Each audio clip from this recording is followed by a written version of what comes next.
Good morning बच्चों। कक्षा 7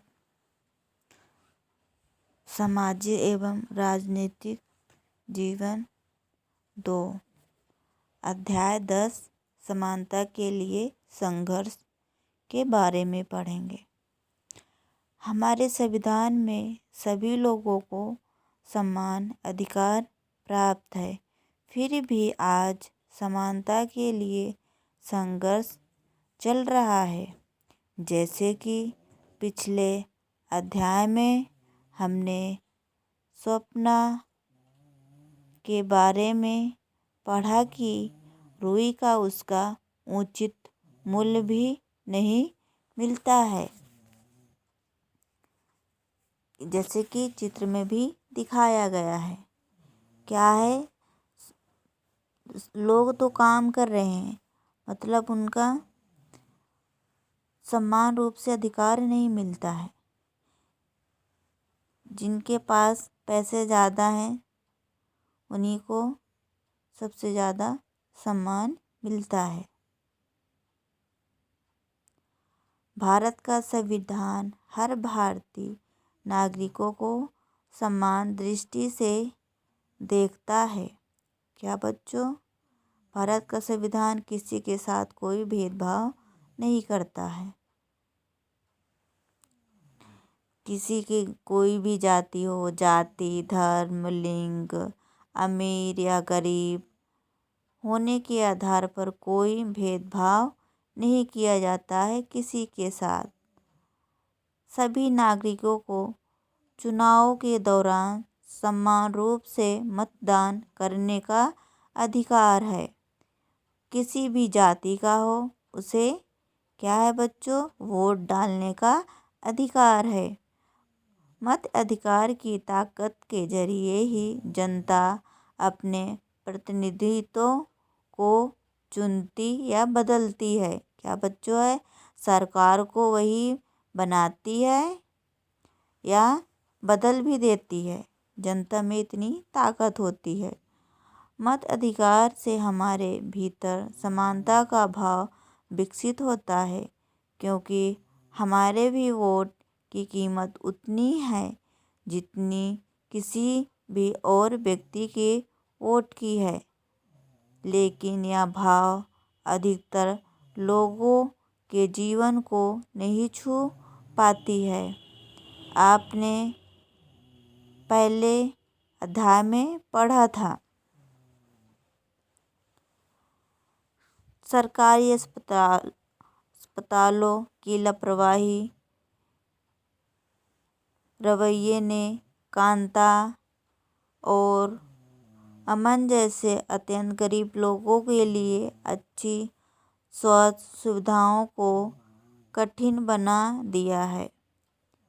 क्या है, जो सरकारी अस्पताल खुले हुए हैं उनमें भी गरीब लोगों को उचित देख रेख नहीं मिलता है जितना कि मिलना चाहिए।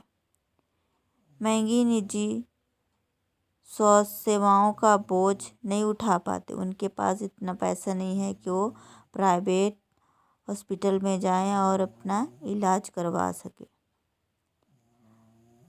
एक बूढ़ी औरत जो घर पर अच्छा अचार बनाती है, बड़ी कंपनियों के लंबे चौड़े विज्ञापन खर्च और अनेक संसाधनों के सामने कमज़ोर हो जाती है और उससे पिछड़ जाती है। क्या है, कंपनियां जो बड़ी हैं, पैसे हैं, वो प्रचार पे खर्च कर देती हैं, तो क्या है, प्रचार करती है तो उनकी बिक्री ज़्यादा हो जाती है। स्वप्ना के पास भी पर्याप्त साधनों की कमी है और इसलिए उसे अपनी रुई की फसल उगाने के लिए साहूकार से उधार लेना पड़ता है। यही कारण है कि उसे मजबूरी में अपनी अच्छी फसल को कम कीमत में बेचना पड़ा। देश भर में मिलानी की तरह से घरेलू काम करने वाली लाखों महिलाएं हैं जो लगातार मेहनत से दूसरों के घरों का काम करती हैं, लेकिन उन्हें फिर भी अपमानित किया जाता है। आज भी भारतीय समाज में यही असमानता देखने को मिलती है। दूसरी ओर अंसारी दंपति को संसाधनों के न होने या कम होने के कारण असमानता नहीं झेलनी पड़ी। वास्तव में जबकि उनके पास किराया देने के लिए पर्याप्त पैसे थे, तब भी वे एक मकान पाने के लिए महीने भर भटकते रहे। लोग उनके धर्म के कारण उन्हें मकान देने से हिचकिचाते रहे। आज भी हमारे समाज में धर्म एक दूसरे पे भारी है। अध्यापकों ने ओम प्रकाश वाल्मीकि से स्कूल का मैदान महज इसलिए साफ करवाया क्योंकि वे दलित थे। क्या थे वो? दलित थे, पिछड़ी जाति के थे। महिलाओं के द्वारा किए गए काम अक्सर ही पुरुषों के कामों की तुलना में तुच्छ माने जाते हैं। इन सभी के साथ किए जाने वाले भेदभाव का प्राथमिक कारण यह था कि वे किसी खास सामाजिक या सांस्कृतिक पृष्ठभूमि के थे। ये वे महिलाएं थीं। धर्म, जाति और लिंग वे कुछ महत्वपूर्ण कारक हैं जिनके आधार पर आज भी भारत में लोगों को असमानता का व्यवहार किया जाता है, मतलब उन्हें बराबरी का दर्जा नहीं दिया जाता है। जैसे बच्चों, किसी के घर में कोई काम करती है महिला, उसे भी सम्मान नहीं दिया जाता उतना जितना कि उनके घर के परिवार को सदस्यों को दिया जाता है।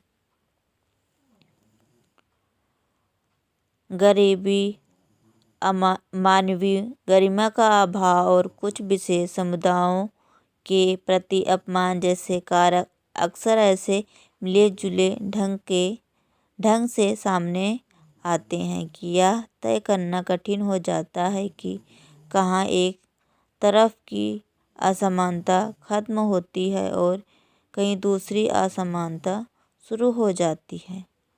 आपने पढ़ा है कि दलित, आदिवासी और मुस्लिम लड़कियों में पढ़ाई बीच में ही छुड़ा देने वालों की संख्या क्या है बच्चों? बहुत अधिक है, जो बीच में ही पढ़ाई छुड़ा देते हैं। यह स्थिति गरीबी, सामाजिक असमानता के कारण हुई है। समानता के लिए संघर्ष अभी भी चल रहा है। दुनिया भर के तमाम समुदायों, गांवों और शहरों में आप देखते होंगे कि कुछ लोग समानता के लिए किए गए संघर्षों के कारण सम्मान से पहचाने जाते हैं। ये वे लोग हैं जो अपने साथ या अपने सामने किए जा रहे किसी भेदभाव के विरुद्ध उठ खड़े हुए थे। इसमें एक उदाहरण बच्चों आप भीमराव अंबेडकर का भी ले सकते हैं। हम इनका सम्मान इसलिए भी करते हैं कि उन्होंने प्रत्येक व्यक्ति को उसकी मानवीय गरिमा के साथ स्वीकार किया और सदैव उसे धर्म और समुदाय के ऊपर माना है। वो जाति पाति को क्या भीमराव अंबेडकर नहीं मानते थे। अक्सर असमानता के किसी विशेष मुद्दे को लेकर संघर्ष करने वाले व्यक्ति समाज में एक महत्वपूर्ण पहचान बना लेते हैं, क्योंकि समता की लड़ाई में बड़ी संख्या में लोग उसके साथ हो जाते हैं। भारत में ऐसे अनेक संघर्ष याद किए जा सकते हैं जहां पर लोग ऐसे मुद्दों के लिए लड़ने को आगे आए जो उन्हें महत्वपूर्ण लगे थे। महिलाओं का आंदोलन खड़ा हुआ था, किसके कारण? समानता के कारण। मध्य प्रदेश का तवा मत्स्य संघ ऐसा ही दूसरा उदाहरण है, जो बच्चों आगे बढ़ेंगे। जहाँ लोग अपने अधिकार के लिए साथ खड़े हुए। ऐसे तमाम संघर्ष गाथाएं हमारे पास हैं, जिनमें बाड़ी मजदूरों, मछुआरों, खेतिहर मजदूरों, झुग्गीवासियों के समूहों ने अपने तरह से न्याय के लिए लड़ाई लड़ी है। बच्चों, आज के लिए इतना ही। शेष भाग आगे पढ़ेंगे। धन्यवाद।